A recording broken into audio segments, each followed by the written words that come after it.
Saudações guerreiros, aqui quem vos fala é o professor em física Brian Simon. E aqui vamos à nossa quinta lista de atividades em hidrostática. Consegue-se boiar na água salgada no mar morto com maior facilidade que em uma piscina de água doce. Isso porque, alternativa a elevada temperatura da região produz um aumento de volume do corpo do banhista, fazendo com que a sua densidade seja inferior à da água desse mar. B. Os íons de sódio, presentes em elevada concentração na água do Mar Morto, tendem a repelir os íons positivos encontrados na pele do banhista, levando-o a flutuar facilmente. Alternativa C. A densidade da água do Mar Morto é maior, o que resulta em um maior empuxo sobre o corpo do banhista. D. O Mar Morto se encontra a altitude de 390 metros abaixo do nível do mar dos oceanos, e, consequentemente, o peso do banhista será menor e ele flutuará com maior facilidade. Alternativa E, a alta taxa de evaporação do Mar Morto produz um colchão de ar que mantém o corpo do banhista flutuando sobre a água. A alternativa certa é a alternativa C. Perceba que o empuxo ele é diretamente proporcional à densidade do fluido. Quanto maior a densidade desse fluido, maior será o empuxo sobre o corpo do banhista. O peso de um corpo de densidade de 2,5 gramas por centímetro cúbico é de 10 newtons.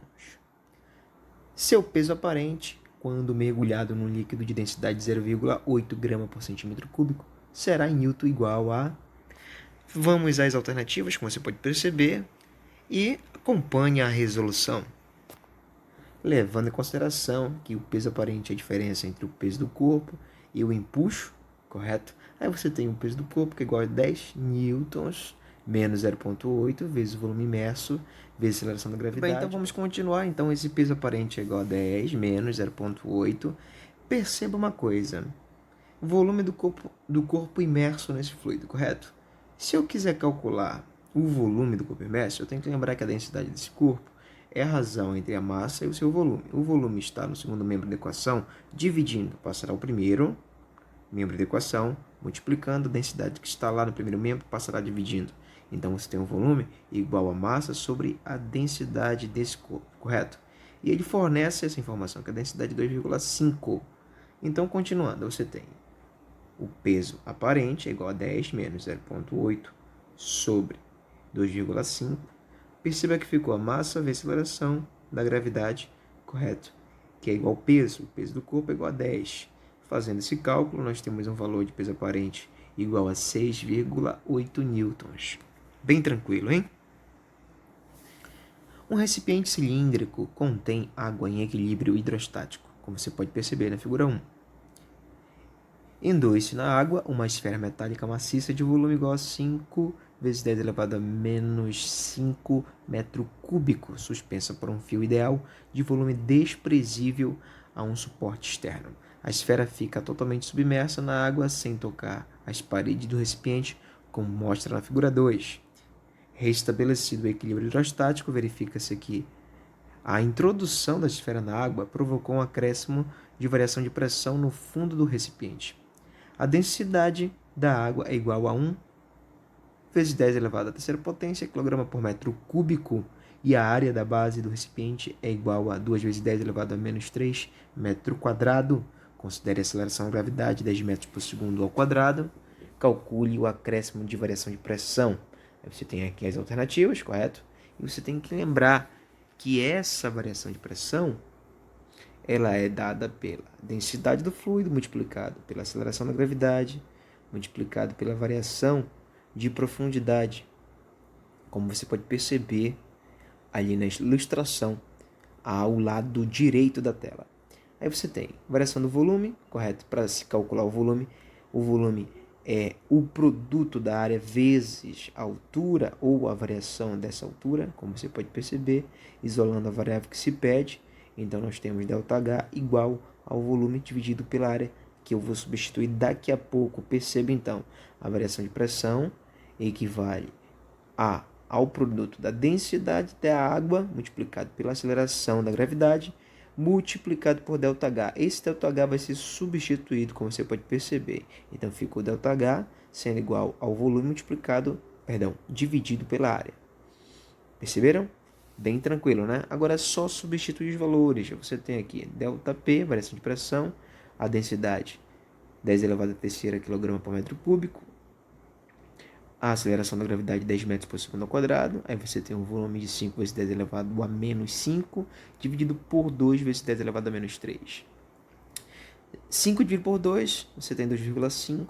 Você pega essa base 10 que está no denominador, passa para cima com o expoente positivo, você tem um resultado, então, de 250 newtons por metro quadrado.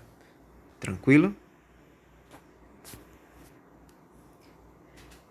Mergulhando um mesmo sólido sucessivamente em dois líquidos diferentes, o impulso sobre ele A é maior que no líquido menos denso. B é maior no líquido mais denso. C é o mesmo em ambos os líquidos, pois os volumes deslocados são iguais.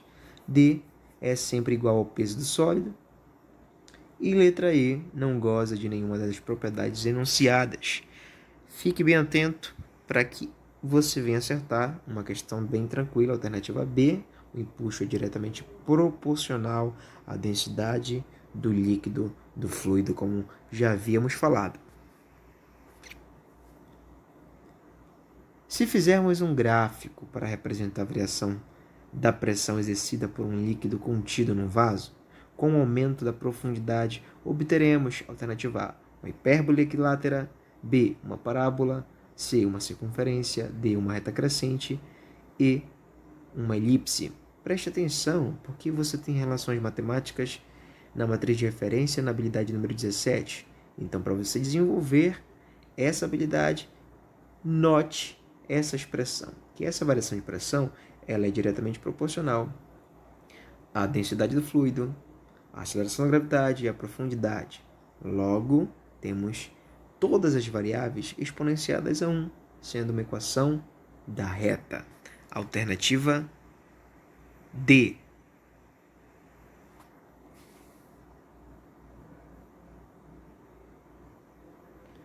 Um bloco de ferro de 1 kg de massa, ao ser abandonado num tanque com água, afunda.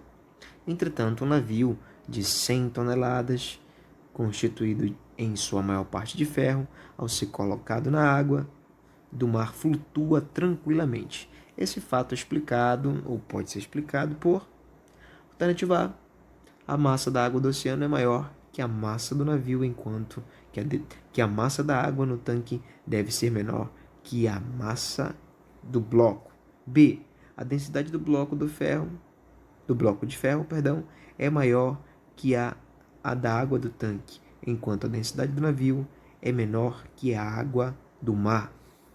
C. Apesar da densidade do bloco de ferro e da densidade do navio serem iguais, o navio recebe a ação de um impulso menor que o bloco.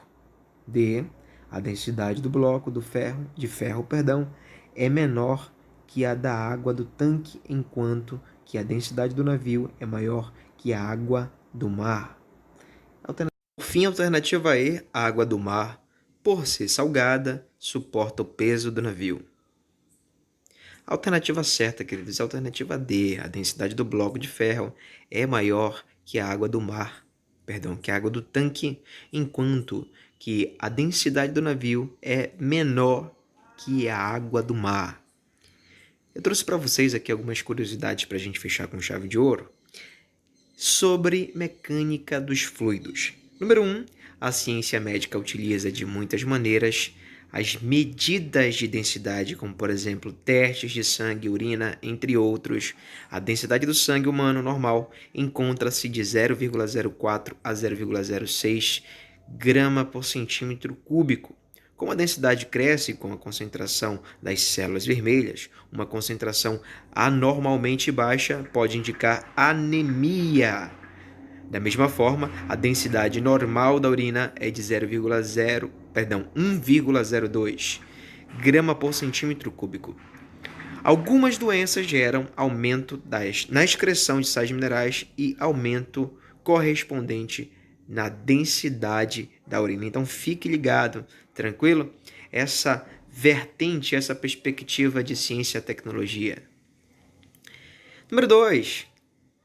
Olha só, coloque um balde de água cheio até a borda num dos pratos de uma balança. Em seguida, ponha um outro prato com um balde de água também cheio até a borda. Só que você coloca, antes de encher, um pedaço de madeira, correto? Flutuando dentro desse balde.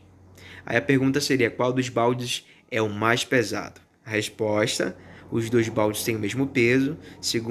O segundo balde contém menos água do que o primeiro, porque a madeira desloca parte da sua água, correto? Lembrando que ele vai ser enchido com o pedaço de madeira em si, mas segundo o princípio de Arquimedes, todo o corpo que flutua mergulhado em um líquido, ou em um fluido, desloca com sua parte submersa tanto líquido em peso quanto o peso de todo o seu corpo. Tranquilo? E a gente fica por aqui. Um forte abraço para você e até a próxima aula.